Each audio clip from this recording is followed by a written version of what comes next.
Class প্লেটটি বের করা হচ্ছে এবং ক্লাস প্লেটটি দেখুন এই সাইডটি একদম ক্ষয়প্রাপ্ত হয়ে গেছে। আসসালামু আলাইকুম bikers, welcome to my channel crazy king. আপনারা দেখতে পাচ্ছেন যে ক্লাস প্লেটটি বের করা হয়েছে। আমি গত পর্বে একটি ভিডিও আপলোড করেছি এবং সেটাতে বলেছিলাম যে দ্বিতীয় পর্বে দেখানো হবে যে ক্লাস প্লেটটি কীরকমভাবে কাজগুলো সম্পন্ন করা হচ্ছে। ক্লাস প্লেটটি একটি একটি করে অংশ বের করা হচ্ছে এবং দেখানো হচ্ছে যে কোনটি ক্ষয়প্রাপ্ত হয়েছে বেশি বা কোনটি ক্ষয়প্রাপ্ত হয়নি।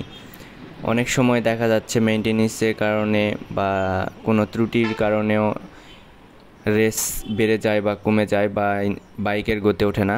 তো আমার মেইনটেনেন্স একটি একটি করে ক্লাস প্লেটগুলো চেক করতেছে এবং এটিকে বলে হাফ সেন্টার বা অনেকে বলে বাটি সেট। তো এটিও ভালো করে চেক করতেছে যে এটি কোনোভাবে ক্ষয়প্রাপ্ত হয়েছে কিনা। সে বলেছে হ্যাঁ, এটির এক সাইড একদম ক্ষয়প্রাপ্ত হয়েছে। এই যে সে বলতেছে এগুলো একদম ক্ষয়প্রাপ্ত হয়েছে আর এই ক্লাস প্লেটের মাধ্যমে গতি ওঠে।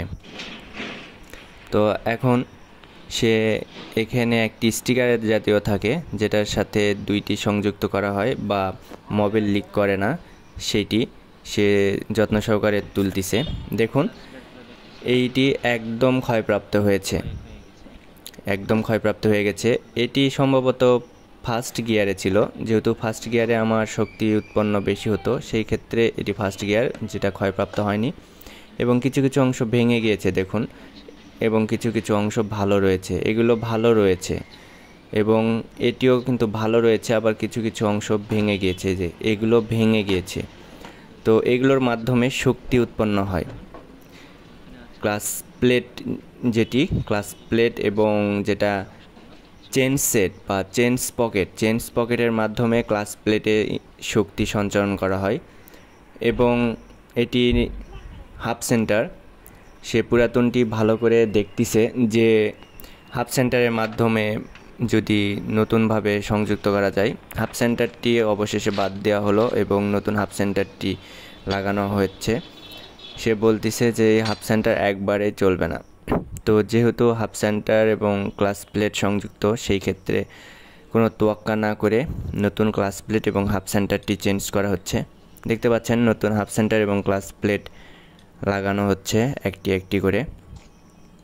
সে নতুনগুলো চেক করতেছে যে কোনোটা ক্ষয়প্রাপ্ত রয়েছে কিনা। অবশেষে ক্লাস প্লেট এবং হাফ সেন্টার সংযুক্ত করা হয়ে গেছে। এখন এটি বাইকে সংযুক্ত করা হবে।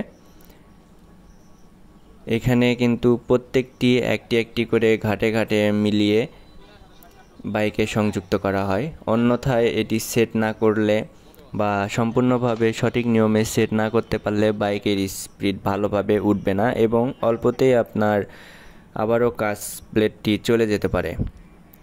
সেই ক্ষেত্রে ক্লাস প্লেটটি একদম সঠিকভাবে সেট করা হয়েছে। এখন এটিতে স্ক্রু লাগানো হচ্ছে। স্ক্রু লাগানো প্রায় শেষ, এখন এটি টাইট দেওয়া হবে। হাফ সেন্টার লাগানোর ক্ষেত্রে একটু ঝামেলা, কারণ এটাতে যে স্প্রিংগুলো রয়েছে স্প্রিংগুলো খুব সমস্যা করে। এই যে দেখুন ভালো করে এগুলো লাগতেছে না, বা যেগুলো খাঁচে খাঁচে লাগার কথা সেগুলো খাঁচে খাঁচে লাগতেছে না। এখন এটি হালকাভাবে টাইট দিয়ে নেওয়া হচ্ছে এবং টাইট দিয়ে নেওয়ার ফলে এখন এটি মেশিন দ্বারা সম্পূর্ণভাবে আটকানো হবে। কাজের ক্ষেত্রে আধুনিকতার সাথে সবাই এখন মেশিনই ব্যবহার করে, যাতে দ্রুত গতি সম্পন্নভাবে কাজ সম্পন্ন করা হয়। তো আমার ভিডিওটি যদি ভালো লাগে থাকে তো লাইক, কমেন্ট, শেয়ার এবং সাবস্ক্রাইব করে পাশে থাকবেন। তৃতীয় পর্বে আমি আবারও দেখাবো যে সম্পূর্ণ কাজ কিভাবে করা হলো। ধন্যবাদ।